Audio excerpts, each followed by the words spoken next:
What's up, everyone? Welcome back to another episode of Up and Coming.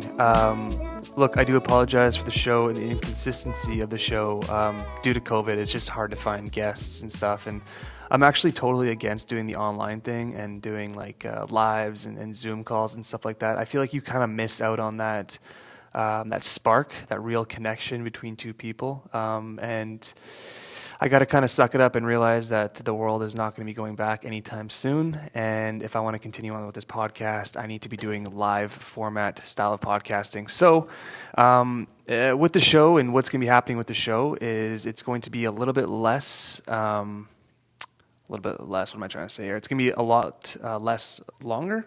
Come on, Zach. Use your head. It's going to be shorter. The podcast episodes are going to be shorter. The episodes with me and Anna, of course, my co-host, Anna Catterall. Those are the episodes that will be a little bit longer because those are going to be in person because me and her share, we're obviously in the same bubble, so that's kind of fine. But a lot of these episodes are going to be with people that I do over live and Facebook Live, Instagram Live, all those kinds of things. So again, I apologize for the quality, but hopefully the message itself does its justice. Enjoy the episode, guys. So we're talking about today, we're going to dive into motivation. And, probably like yourself, a lot of clients and a lot of people that just can't really move forward and get into the gym. So what's like one thing that you've seen to fix that with a lot of your clients? Yeah, so for sure. I think motivation, like you said, is something that a lot of clients that come to me deal with. And I think here's the key. You want to start with motivation, like asking yourself, what is your why and why are you motivated to start coaching? But then motivation kind of has to take the back burner because motivation is fleeting. If you wake up one morning and you're like, I'm not feeling that motivated, that goal, though, in the back of your mind is still there. You want to drop 10 pounds, whatever that is, that goal is still there. I help clients with discipline. Okay. So turning that motivation into something where you don't necessarily always have to feel that energetic, like, I want to go to the gym. I'm so stoked to jump out of bed this morning. And teaching them to find actions every day that will help them develop discipline. That's amazing. I love that. And I think that the biggest thing too with like motivation is, like you said, like a lot of people, they kind of use this as their main fuel. And the way I can like describe motivation for a lot of people and for a lot of things, and it's not just fitness, it can be anything. Like it could be like when you get a brand new car and you're cleaning it, you're very motivated to clean it because it's a brand new car. You just got this car, right?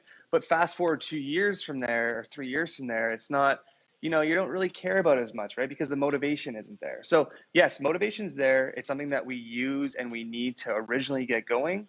But like Austin just mentioned, discipline is what takes you to that next level. So for yourself, Austin, how do you feel like people develop discipline? Like what's something that you have found for your clients that you are using to get discipline? Well, actually, with one of my clients right now, what we're doing is setting small, attainable goals. Okay, so not necessarily in some areas of your life, I think it's good to like shoot for the moon, as they say, and land among the stars. For this, it's like shoot for the star and hit the motherfucking star. Ooh, I like that. Shoot that so motherfucker. For this, like we're gonna start with goals. So it's about setting like small, attainable goals so that you build the confidence up in yourself. So, like for example, instead of going all in and going, I'm going to wake up at 5 a.m. 5 days a week and do a 45-minute strength training workout, let's set something a little more attainable and do 4 days a week. I'm going to go on a 30-minute walk and I'm just going to focus on getting 8 hours of sleep. That's week one. I love that. That's amazing.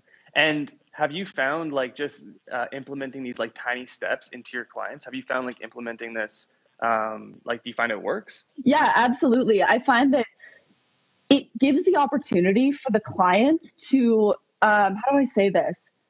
Hit their own goal. Like we set goals together and then they build confidence from themselves because they're like, oh, I was able to do that. Like they look back on their week. I did this, this, and this. Check the box. Maybe I can add another thing on my list. Maybe I can add one more workout. Maybe I can hit 10K steps instead of 8K. So for sure. I love that. And yeah, the biggest thing for what I've found too with a lot of clients and just a lot of people in general is obviously you want to set the goal high, right? The goal is to set it super high.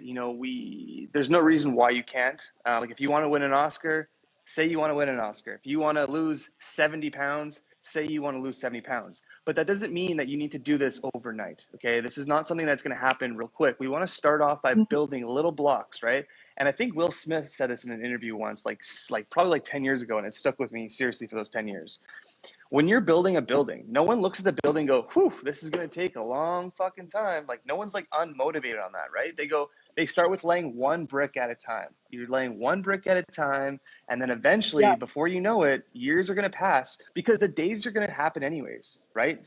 These days and these weeks it's going to come. So you might as well start right now. Your fitness journey is kind of like a Netflix show that everyone says is good, and it's slow at the beginning, but if you keep watching, then you become obsessed and it just keeps getting better and better. And I was like, I really like that. Ooh, I like that too. I think that it's there's just no other way to do it. Like if you want something in life, there's just nothing else to do except to lay one brick at a time. You know what I mean? Start that Netflix show. If everyone's saying it's good, you know it's going to be good. It might be hard to get into it watching, but just give it a fucking few episodes. I promise you it'll pay off, right? Yes. Love it, man. I love it. This is awesome. Absolutely. And I think also I'd like to say that like this, it has to do with mindset too and not just fitness. Like for my own life, I know that I set the goal of doing gratitude journal every morning.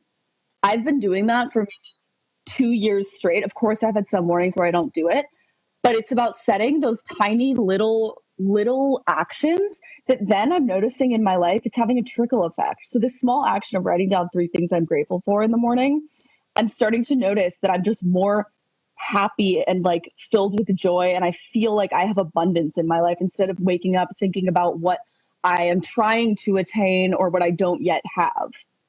Yeah. Yeah, the gratitude journal thing has been a game changer for me as well. I mean, I started doing that a couple years ago.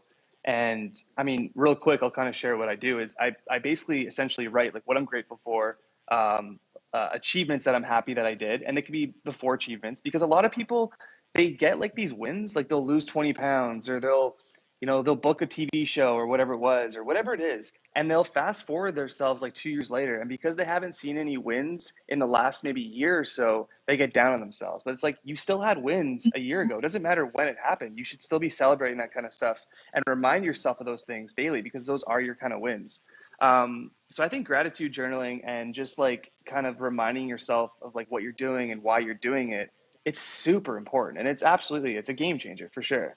Yeah, I also think that no win is too small. Mm-hmm. So these big wins, like, of course, it's great to look in the mirror and be like, damn, I lost 20 pounds, or damn, I have big back muscles now. That's huge. But the little wins are just as important. Like, hey, I was able to wake up 10 minutes earlier every morning this week.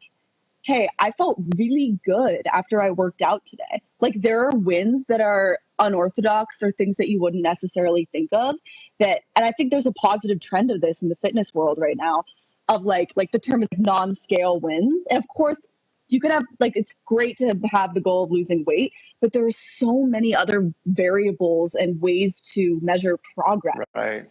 I think that's exciting. Yeah, I totally know what you mean. And I couldn't agree more. I think that's something huge. Kayla, everyone, I appreciate everyone watching. Thanks for checking us out. This is Austenne. She is an online fitness coach. You can go to her Facebook profile and check her out. And look forward to more of these every single week.